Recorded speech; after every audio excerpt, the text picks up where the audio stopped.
얘도 거칠거칠 질겨 보이는 소나무 껍질을 먹기 위해서 정성껏 껍질을 벗겨 사골국 끓이던 몇 시간씩 팔팔 끓여 부드럽게 해서 연해진 껍질과 국물을 마시거나 귀한 쌀 한 움큼 넣고 물을 많이 넣어 푹푹 끓여 죽으로 만들어 양을 늘렸다. 아이, 하가야 미안하다. 그리고 식구마다 나눠 먹으며 굶주린 배를 채웠다는데 먹을 땐 좋지만 쌀 땐 이만저만 고생이 아니었다. 이유는 소나무 껍질이 변을 딱딱하게 굳혀줬기 때문인데, 그래서 이것 찢어지게 가난하다라는 선조들의 애환이 담겨있는 속담이 생겨났다. 하지만 시대가 바뀐 현대인에게도 이것의 고통은 마찬가지다. 예전에 비하면 먹을거리가 많아졌고 때문에 내 안에 변도 많아졌다. 많아진 변이 쏙 나와주면 좋으련만 어른 넷 중 한 명은 하루에도 몇 번씩 밀어내기 한판 작전 수행 중. 변비 그만! 통계에 의하면 최근 5년 동안에 20% 정도나 환자가 늘었다고 할 만큼 병원을 찾아오는 그런 소화변비 환자들이 늘고 있습니다. 아이들에게도 변비의 고통은 마찬가지. 변변 숨길비. 변을 숨기면 보기 힘든 것. 며칠 동안 나오지 않아 눈으로 보기 힘들고 딱딱해진 상태라 변 보기 힘들다. 그렇다면 과연 변비가 뭐길래 어른 아이 할 것 없이 애꿎은 힘만 쓸까? 일주일에 2번 이하로 변을 본다든지 변의 양이 적다든지 또 변을 보고 난 다음에도 시원치 않다든지 하는 것들이 변비의 대략적인 증상들인데, 소아들의 경우에는 증상을 그렇게 본인이 얘기하기 어렵기 때문에 변을 너무 잘 못 본다든지 변이 너무 굵거나 되다든지 또 변을 볼 때 용을 쓴다고 표현을 하는데요. 그렇게 힘들게 본다든지 그러면 소아 변비를 의심할 수 있습니다. 장이 편해야 변이 편한데 장 속을 들여다보면 균의 종류는 400여 종, 그 수는 무려 100조 이상 된다.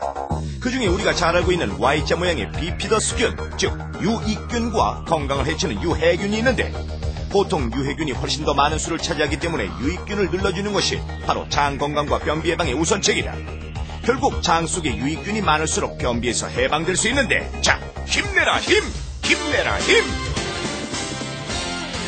보통 변비에 걸린 아이는 장 속에 유해균이 훨씬 더 많기 때문에 당연히 변 보기가 힘들 수밖에 없다. 그렇다면 여기서 문제. 장에 있는 균이 100% 가까이 유익균으로 되어 있는 아기는 과연 누구? 1번 임신 8개월 태아, 2번 모유를 먹기 시작한 한 달 된 아기, 3번 분유를 먹기 시작한 한 달 된 아기, 4번 이유식으로 영양 섭취를 시작한 아기. 자, 장에 있는 균이 100% 가까이 유익균으로 되어 있는 아기는 과연 어느 아기일까요? 근데 난감하시죠? 네. 네. 표정들이 그러십니다. 우리 안주환 씨가 힌트 좀 시원하게 쏴주시죠. 그럴까요? 제가 보기를 한번 다시 알려드리도록 할게요. 1번 임신 8개월 태아, 2번 모유를 먹기 시작한 한 달 된 아기, 네. 3번 분유를 먹기 시작한 한 달 된 아기, 4번 이유식으로 영양 섭취를 시작한 아기. 이 중에 답이 있습니다. 네, 뭐 힌트라고 하기에는 이게 뭐니? 제가 답만 정확하게 얘기를 했어요. 나머지는 살짝 발음을 좀 흐린 것 같기도 아까 하고. 2번을 2번 얘기했어요. 예? 2번을 2번 얘기했어요. 제가요? 예. 그렇습니까? 글쎄요. 저분은 알다가도 모를 뿐이야. 그렇죠? 자, 답판을 들어주세요. 옥소리 씨 2번, 표영아 씨 2번 같은 답 선택하셨고요. 박수림 씨가 4번, 강성범 씨가 3번 선택을 하셨습니다. 자, 모유를 먹기 시작한 한 달 된 아기를 고르셨는데 두 분이. 네. 일단 모유가 가장 좋은 아이한테는 식품이잖아요. 네. 그 천연 식품인 모유를 먹을 때 가장 유익균이 활발해지지 않을까. 그다음부터는 분유, 그다음부터는 이유식. 네. 모유가 좋다고 하잖아요. 네. 좋은 이유는 워낙에 그 사람 몸에 좋은 성분이 많은 거지 장에 좋은 성분이 많은 건 아니에요. 오히려 사람 몸에서 나온 거기 때문에 거기는 더 유해균이 많을 수 있어요. 근데 이 분유, 이유식 자체도 어차피 엄마가 재료를 사가지고 사람이 만든 그 조미료를 이렇게 첨가가 되다 보니까 소자시죠? 조미료 첨가를 안 합니다. 아니 그 이유식이요. 예. 이유식 같은 경우에도 이제 그 음식물을 사다가 만드는 거기 때문에 네. 그런 게 들어갈 수밖에 없어요. 분유에다? 유해균이 생길 수밖에 없습니다. 근데 분유는 네. 살균 처리를 다 하지 않습니까? 그렇죠.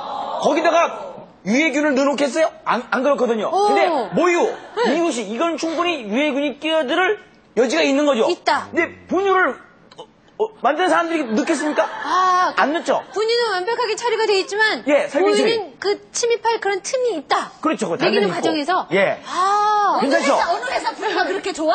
응? 요즘 다 그렇게 나와요. 네, 알겠습니다. 자, 그럼 정답을 공개해 드릴게요. 대발견 IQ. 장에 있는 균이 100% 가까이 유익균으로 되어 있는 아기도 있다. 과연 누구? 정답은 2번 모유를 먹기 시작한 지 한 달 된 아기. 뱃속 태아와 갓 태어난 아기의 장 속에는 균이 없다.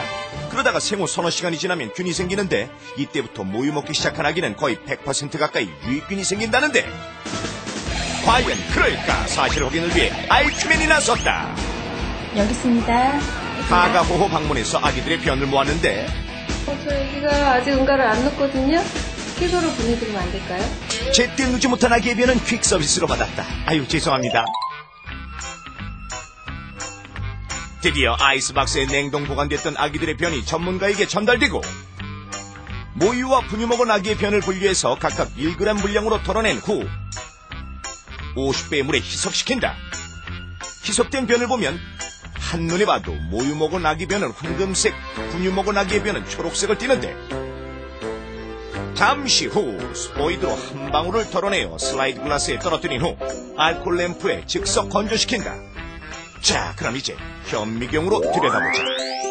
먼저 모유 먹은 아기의 변을 보면 Y자형으로 생긴 대표적인 유익균인 비피더스균이 많이 보인다. 분유 먹은 아기의 변은 어떨까? 비피더스균 외에도 다른 균들이 모유 먹은 아기보다 상대적으로 많이 있다는 걸 알 수 있다. 분유를 섭취하는 아기의 경우 상대적으로 유해한 대장균, 구균 등이 많은 장 환경이 됩니다. 따라서 어렸을 때 모유를 부터 섭취 시작하면 장 건강 유지에 평생 동안 도움이 되겠습니다. 네, 정답은 2번 옥소리 씨하고 표영아 씨가 맞추셨습니다. 아, 모유를 먹기 시작한 한 달 된 아기가 그렇군요. 그래서 네. 모유를 먹이라 그런 말씀을 많이 하는 그러니까요. 거예요. 엄마들이 강성범, 열심히 짜서 먹여야 돼요. 그럼요. 강성범 씨 굉장히 조용해지셨어요. 네. 오늘 지금까지 나온 문제 다 틀렸습니다. 뭐 이제 우승권하고 멀어졌고. 아까 콜라 문제부터 시작해서. 네. 봐라. 아니, 저는 분유회사를 믿었죠. 네. 역시 분유도 모유다. 그렇게 나쁘다고는 할 수 없지만 그래도 네. 모유만큼 좋은 건 아니니까요. 그렇죠. 네. 그 비피더스균이 아주 대표적인 유익균이라고 할 수 있는데요. 이런 균이 그 몸 안에 많을수록 아기가 변을 볼 때 굉장히 도움이 된다는 얘기겠죠. 자, 건강하게 변을 보기 위해서는 비피더스균 외에도 또 중요한 게 있다고 합니다. 문제를 드리겠습니다. 대발견 IQ.